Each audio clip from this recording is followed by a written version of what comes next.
Welcome to Calling All Cat Angels. Hi all you cat lovers, I'm back. It's me, Balthazar, your favourite rescue cat.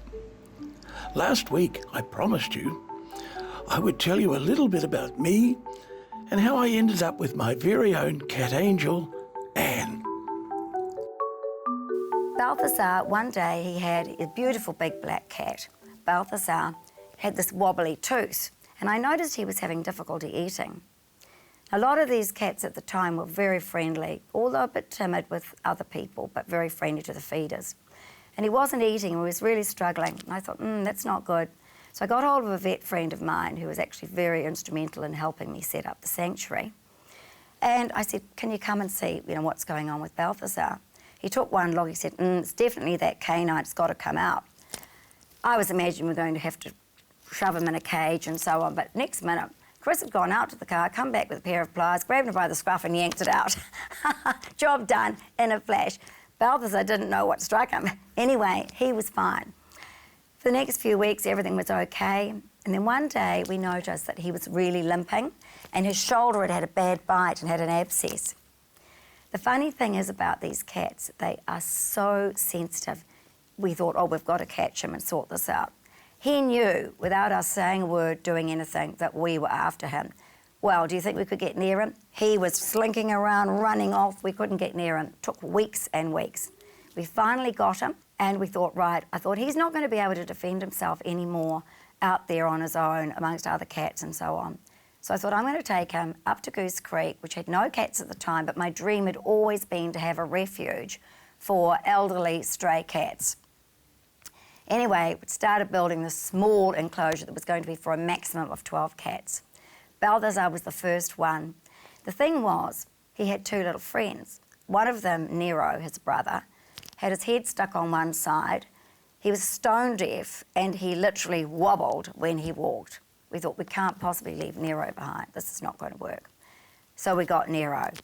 We had them in two big cages in the house at the start. Well, they were totally freaked out, as you can imagine, didn't know what was happening. We thought, we can't just take them because there was this little friend they had, much, much younger. They would have been about 9 years old, the black boys. Anyway, little Whiskey, little black and white cat, only about 1.5, but we'd had to take all his teeth out because he had teeth problems. We thought, we can't leave Whiskey on his own. So we took Whiskey. And that's how it started, the Three Musketeers, and they were absolute besties. Sadly, Nero and little Whiskey both have passed away now, natural causes. And we're left with only Balthazar, but he is the oldest and the long-standing cat that we've got at the sanctuary, about 17 years old, and everybody adores him. He's just the king of the Pussy Palace. Vets are special people and none more so special than the girls and the guys at Linfield Vets. You should visit them. Jolynn is our favourite vet, and here she is with one of my best mates, Chubby Chops. I'm Jolynn Chair from Linfield Vets, and I've been looking after the majority of the New Zealand Cat Foundation cats. And here is Chubby Chops, who's been with the Cat Foundation for almost 8 years now. And he was rescued with a bunch of other cats, I think 32 other cats from the South Down Freezing Works by Anne. And he's one of the in-house cats at the sanctuary at Goose Creek. And I've been looking after him for the past couple of years now for his kidney issues and his diabetes. So at the moment what we're doing is we're giving him some fluids under the skin just to help rehydrate him, and that's going through this line here, and this is something that a lot of owners do at home for cats with kidney disease. Unfortunately his is complicated by having diabetes as well. Chubby Chops needs insulin injections twice a day, morning and evening, to regulate his blood glucose. So diabetes does require quite a lot of monitoring. So over the past few months, Chubby's insulin dose has changed up quite a bit, but he's required to have glucose curves in the clinic. But sometimes some cats get quite stressed and that can make their blood glucose go really high, which doesn't help us in trying to interpret what's going on with his insulin levels.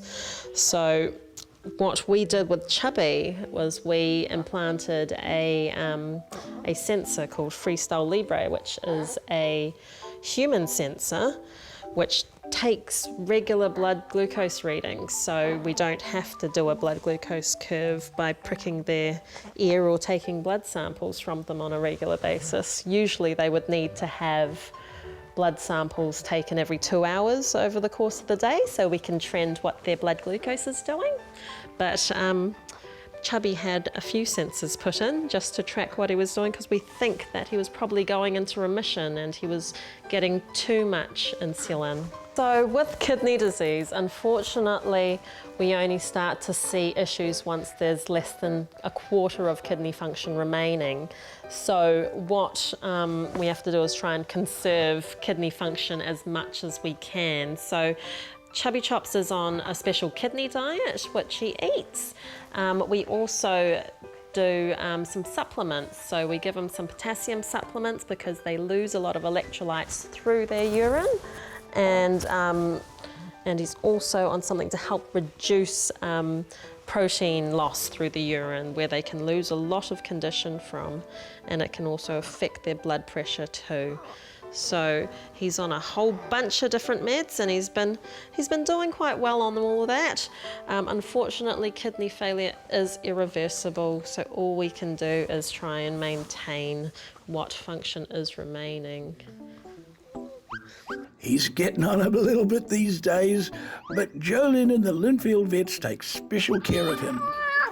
Last week, my Angel Ann visited Bob Kerridge at a lovely cattery in the Hawke's Bay.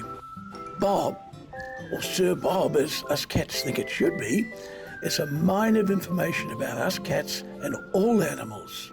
Bob, here we are again at the beautiful, beautiful Dublin Bay Boutique Cattery. Very boutique. Indeed it is. With It lots sure of is. lovely guests. Certainly are. They Some are of living the them are life missing running. at the moment. They won't want to They'll go be around. home, you know, There's Bob. one over there, but yes, they'll come. But cats have their problems. Yes, they And do. I need to talk about those, Anne, because they are problems that are not only for cats, but they're for humans as well. Our attitude to animals. Yes. And I think probably I need to go sort of straight for the jugular and sort of basically say, look, the local authorities' attitude to cats has diminished in so many, in just a few years. We've had this very anti-cat feeling. It's come from conservationists, who I think certainly have the heart in the right place, but they don't handle it the right way. And, Certainly not towards cats. exactly. And because cats are being targeted, I think it's very important to canvass this and say, what can we do about it? And so the first thing I need to say is that we do need a humane attitude to, in fact, caring for cats. It should infiltrate itself into local authorities and those with authority to handle them. So we do need humane cat management, which is something I've banged on about for a long time. Absolutely. We've And it's been finding relatively it. easy to do. It's relatively easy to do if you just follow the simple rules of humanity and Yes. caring and doing the right thing Yes. by the animal, Yes, right? exactly. Rather than, and this is the exception, abandoning them, destroying them, poisoning them, shooting them with arrows, all the things we've had to go through in our time with cats, and the merciless way in which they're handled. Yes. Simply because they're not wanted, they're perceived to be the enemy, they're perceived without scientific knowledge and backing, they're perceived to be devils, for want of a better word, who attack, particularly for the conservationists, native birds. Yes. This is so wrong, and it is something that we need to combat. Sadly, people who really don't like cats anyway are then using this as an opportunity to say, oh, well, cats are being put into the pest category. So this is our job now to get rid of them. And the cruelty knows no bounds. I mean, as you know, our group, Bob, we have been keeping to get a list of all the cruelty being meted out towards cats, and it's just criminal. It's just heartbreaking.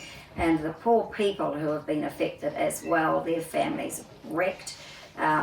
People consider their cats to be part of their family. It's like getting rid of one of your children and so on. I mean, for me, I mean, I don't have children of my own. I've got James, but you know, my cats are like my children, and you know, I would do anything for these cats, and I know a lot of people feel exactly the same way. Now for one of my favourite parts of the show. It's Purr Story time. This is where I tell you about one of my mates who left the Pussy Palace for his new home. This week, the lucky cat is me old mucker Bert. Brian is an older man who had recently lost his wife, and this little cat, Emma, meant so much to him. He was devastated. Anyway, I said to him, what about getting another cat? And Brian said, no, I don't think I'm ready for another cat. So I told him about Bert. And I said, I've called him after my father because my father's name is Bert. I said, this little guy is such a lovely cat, why don't you come and see him? And he decided he would come and see Bert. Well, it was a marriage made in heaven. It was just so nice. Within 5 minutes, Bert had his paw on Brian's knee. He was looking up at him adoringly, and it was just wonderful. There were tears in Brian's eyes.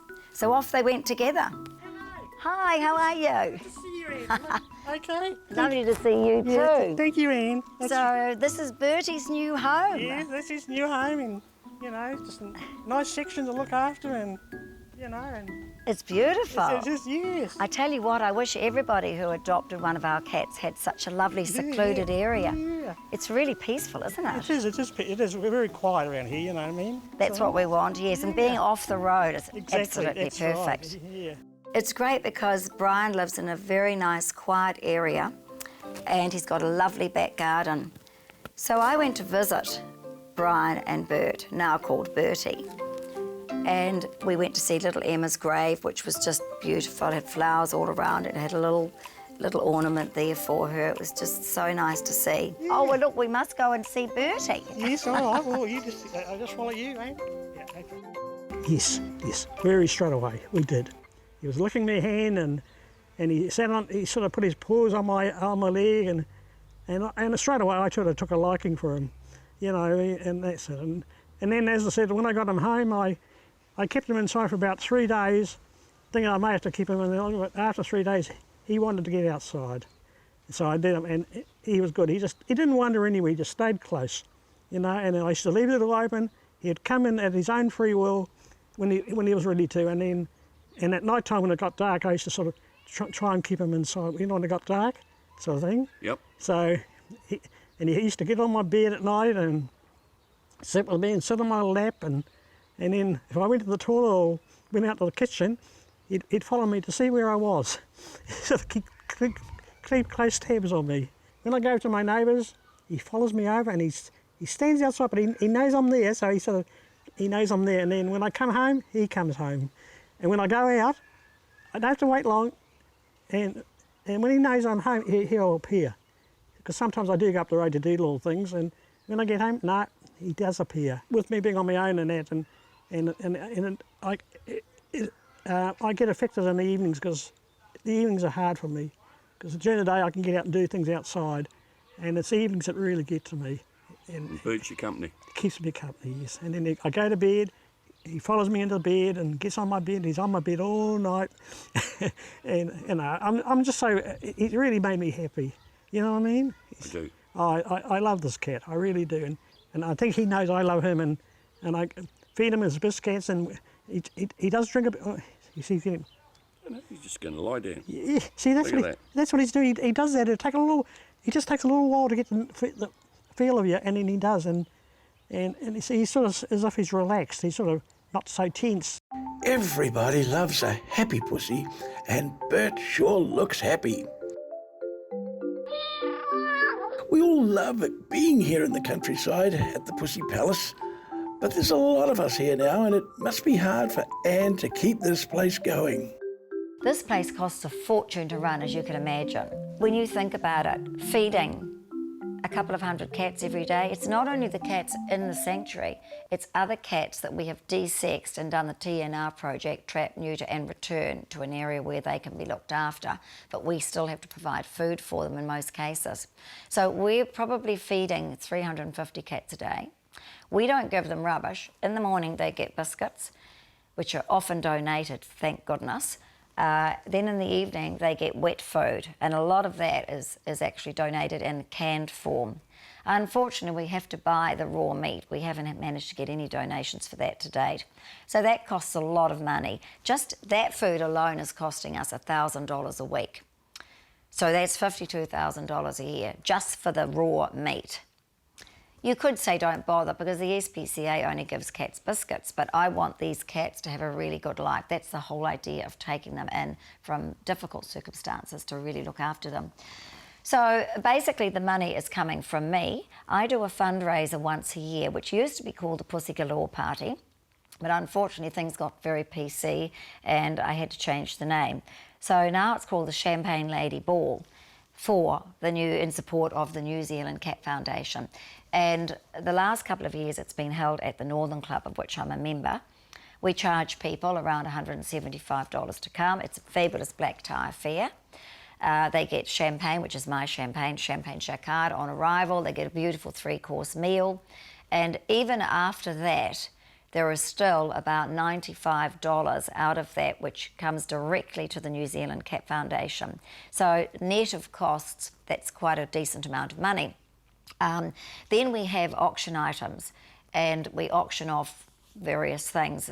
This year, for example, we're going to be auctioning off a beautiful property that's been donated for a weekend holiday over in Waiheke. There's another one down in Queenstown. There's another one down at Kinloch. We've got a fabulous piece of art that's been donated by a friend, Leslie Campbell. We've got this sort of thing. So we're hoping to get money. Now, last year we managed to raise, after expenses, $43,000, which was brilliant.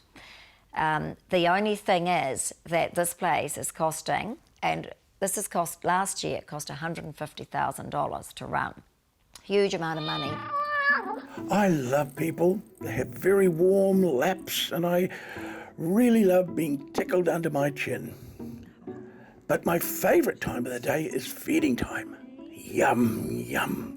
All the donated food from Pet Food New Zealand, and the lovely volunteers that lay out our afternoon banquets. Feeding is an important part of our foundation, and I too am a volunteer. I'm on the Saturday crew, which is the best time to come round. We normally play music to entertain not only ourselves but our cats. We find that music puts them in a good mood, a very good mood for us. There's a feeding in the morning, and there's feeding in the afternoons, which we look after. So this is all donated. All donated. And let me tell you a story. The only reason why I ended up here is because my own cat thought she was the queen of the whole entire neighbourhood. Until one day she wasn't.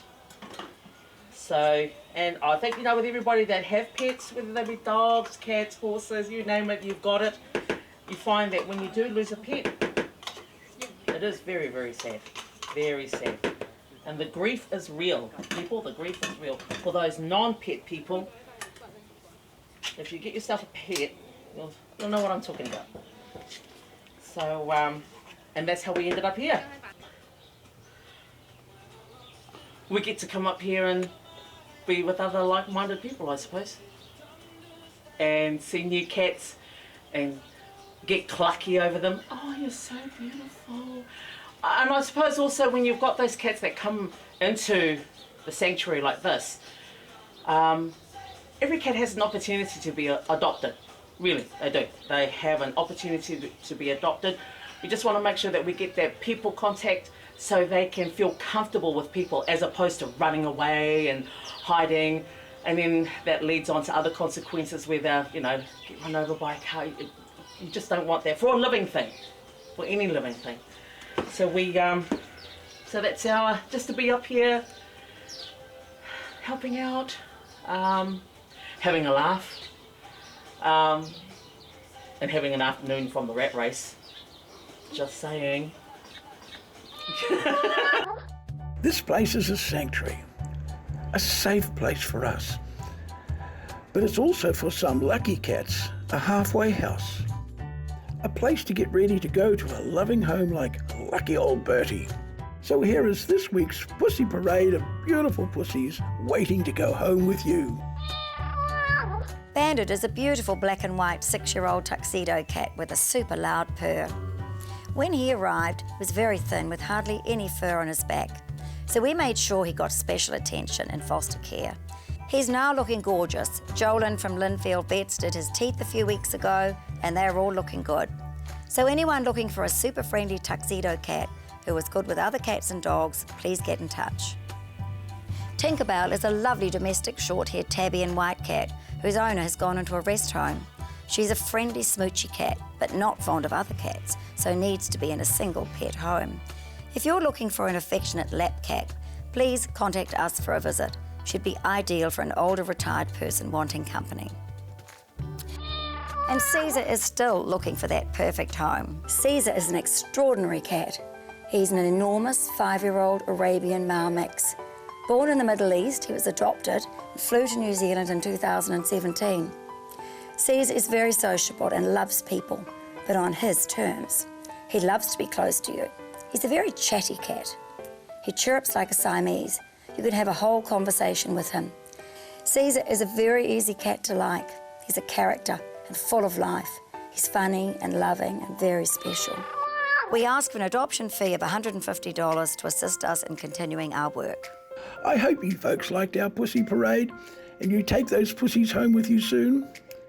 We have a great life here at the Pussy Palace, but Anne and the angels need more help. So why don't you become a cat angel like Anne? We hope to see you soon. We would like people to obviously donate money, and bear in mind this is a registered charity with donee status. So it's just like the Cancer Society, whatever. People can donate and get a tax benefit from this. We also have a need for services. We need, right at the moment, for example, the whole of the roof needs replacing. We've got a wonderful sponsor, North Shore Demolition, Mike Vickers. He came on board and he's been donating things like pavers to us, and at the moment we're redoing all our pathways. It's really important we have lots of volunteers. We do have a good number of volunteers, but there are always days when we have absolutely no one. We've got a great website. It's called thenzcatfoundation.org.nz. And if you're interested in helping us in any way, even if you'd like to adopt a cat, we have got wonderful areas on that website that give you all the details on how to get hold of us, all the tips regarding looking after cats, every different opportunity to help us, whether it's volunteering, donating, whatever it happens to be. That is your go-to place. Oh, by the way, Anna's got some very important business in the next couple of weeks, but as soon as she gets back, she's going to be on the air again with calling all cat angels. Anne, hurry back.